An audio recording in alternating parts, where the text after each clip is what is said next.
नमस्कार, जय हिंद, वंदे मातरम, भारत माता की जय। दोस्तों एक बार फिर से स्वागत है आप सभी का हिमाचल प्रदेश के फाइनल एग्जिट पोल के अंदर, जहां पर हम जानने वाले हैं 2017 से लेकर 2022 तक बीजेपी की सरकार और आने वाले समय में किसकी सरकार बन सकती है, ये जनता की राय के मुताबिक। दोस्तों आप सभी को बता दें कि हिमाचल प्रदेश के अंदर इस समय भारतीय जनता पार्टी की सरकार है। 68 विधानसभा सीट वाले इस प्रदेश में 2017 में भी भारतीय जनता पार्टी ने बड़े शानदार बहुमत के साथ जीत हासिल की थी, जहाँ पर 68 सीटों में से बीजेपी ने यहाँ पर 44 सीटें हासिल की थी फाइनल जीत के दांव पर, और कांग्रेस को 21 सीटें प्राप्त हुई थी, और यहाँ पर सीपीएम ने 1 सीट हासिल की तो अन्य खाते में 2 सीटें गई थी। पर दोस्तों एक बार फिर से 2022 के अंत तक चुनाव होने वाले हैं, और यहाँ पर बीजेपी, कांग्रेस और सीपीएम के सामने एक बड़ी चुनौती आ चुकी है। दोस्तों आप सभी को बता दें कि जनता इस बार सुर्खियों में है, और यहाँ पर जो बीजेपी लगातार जनता के बीच में छाई हुई है और कांग्रेस के हाल बुरे करके बैठी है, उसके ऊपर इस बार कुछ अलग तरीके का खतरा मंडराता हुआ दिखाई दे रहा है। दोस्तों आखिरकार हम जानने वाले हिमाचल प्रदेश की जनता इस बार 2022 के अंत में जो होने वाले चुनाव हैं उसके अंदर क्या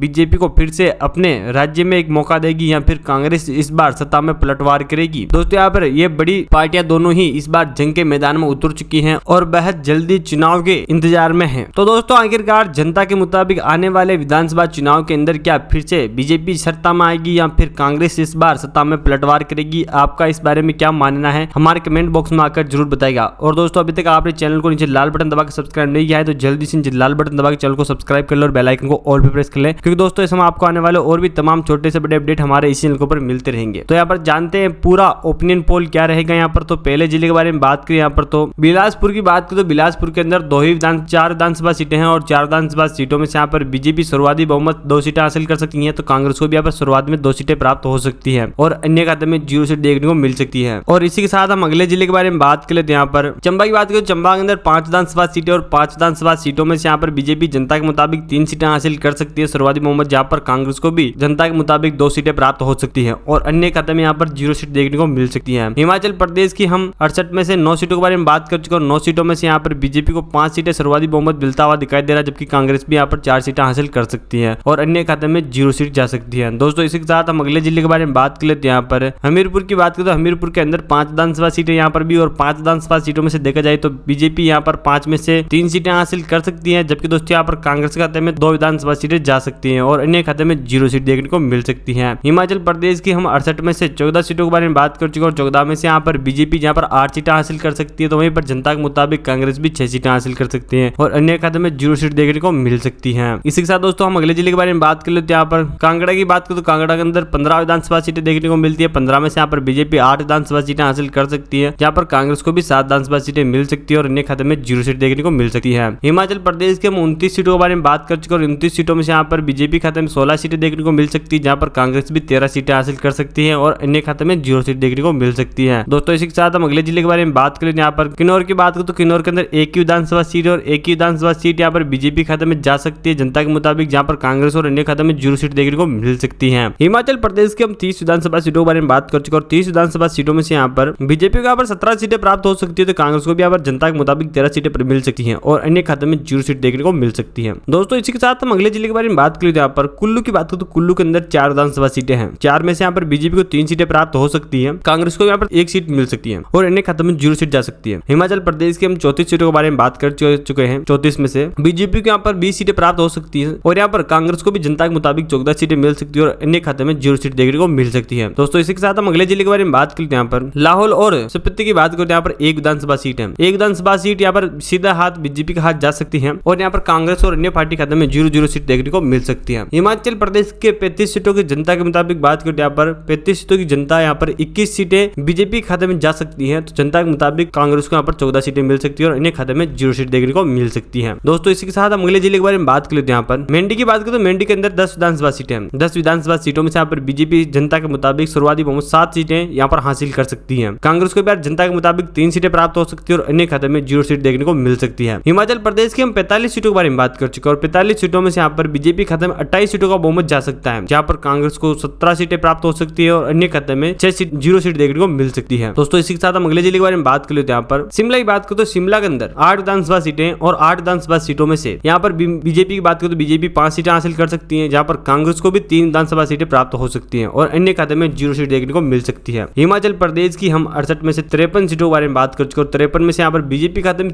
33 सीटों का बहुमत देखने को मिल सकता है, जहां पर कांग्रेस को 20 विधानसभा सीटें प्राप्त हो सकती हैं और अन्य खाते में 0 सीट देखने को मिल सकती है। दोस्तों इसी के साथ हम अगले जिले के बारे में बात कर लेते हैं। यहाँ पर सिरमौर की बात करें तो सिरमौर के अंदर 5 विधानसभा सीटें और 5 विधानसभा सीटों में से यहाँ पर बीजेपी को बात करें तो बीजेपी यहाँ पर 3 सीटें प्राप्त कर सकती है, कांग्रेस को यहाँ पर 2 विधानसभा सीटें हासिल हो सकती है और अन्य खाते में 0 सीट देखने को मिल सकती है। हिमाचल प्रदेश की हम 68 में से 58 सीटों के बारे में बात कर चुके हैं और 58 में से यहाँ पर बीजेपी खाते में 36 सीटों का बहुमत देखने को मिल सकता है, जहाँ पर कांग्रेस को 22 सीटें प्राप्त हो सकती है और एक खाते में 0 सीट है। दोस्तों इसी के साथ हम अगले जिले के बारे में बात कर लेते हैं। यहाँ पर सोलन की बात करें, सोलन के अंदर 5 विधानसभा सीटें और 5 विधानसभा सीटों में से जबकि यहाँ पर बीजेपी को 3 विधानसभा सीटें जनता के मुताबिक प्राप्त हो सकती है, तो कांग्रेस को यहाँ पर 2 सीटें प्राप्त हो सकती है और अन्य खाते में 0 सीट है। हिमाचल प्रदेश की हम 68 में से 63 सीटों के बारे में बात कर चुके हैं। 63 में से यहाँ पर बीजेपी 39 सीटें हासिल करती हुई दिखाई दे रही है, जहाँ पर कांग्रेस को 24 सीटें प्राप्त हो रही है और अन्य खाते में 0 सीट है। दोस्तों हम लास्ट एंड फाइनल जिले के बारे में बात करते हैं। यहाँ पर ऊना की बात करें तो ऊना के अंदर 5 विधानसभा सीटें और 5 में से यहाँ पर बीजेपी खाते में 4 विधानसभा सीटें जा सकती है, तो कांग्रेस को भी 1 सीट प्राप्त हो सकती है और अन्य खाते में यहाँ पर 0 सीट है। हिमाचल प्रदेश की हम 68 में से 68 सीटों के बारे में बात कर चुके हैं। 68 में से यहाँ पर बीजेपी की बात करें तो बीजेपी यहाँ पर 43 सीटों के साथ एक बार फिर से जीत का डंका बजाती हुई दिखाई दे रही है और यहाँ पर कांग्रेस को 25 सीटें प्राप्त हो रही है और अन्य खाते में 0 सीट है। दोस्तों यहाँ पर देखा जाए तो फिर से यहाँ पर बीजेपी को 44 पिछली बार मिली थी और 43 इस बार मिल सकती है, यानी कि दोस्तों ज्यादा डिफरेंट नहीं है। यहाँ पर 1 सीट बीजेपी की माइनस में हो सकती है। यहाँ पर कांग्रेस इस बार यहाँ पर अपनी 4 सीटों की बढ़ोतरी कर सकता है। जी हाँ, पिछली बार इनको 21 सीटें मिली थी, यहाँ पर इस बार 4 सीटों की बढ़ोतरी कर सकता है और यहाँ पर 25 सीटें हासिल कर सकता है और यहाँ पर इस बार अदर के खाते में 0 सीट जाती हुई दिखाई दे रही है और यहाँ पर बीजेपी एक बार फिर से जीत का डंका बजा सकती है, नहीं बजा सकती है, हमारे कमेंट बॉक्स में आकर जरूर बताइएगा। और दोस्तों क्या सत्ता में वास्तव में पलटवार होगा या नहीं होगा, ये भी हमारे कमेंट बॉक्स में आकर सही राय, आप अपने मन की राय जरूर लिखें, क्योंकि दोस्तों ऐसे में आपको हमें पता चल चुका है कि आप कौन सी जनता को पसंद करते हैं। तो दोस्तों मिलते हैं अगले अपडेट के अंदर, तक के लिए जय हिंद, वंदे मातरम। आपका दिन बहुत बहुत शुभ हो और चैनल को सब्सक्राइब करना ना भूलें।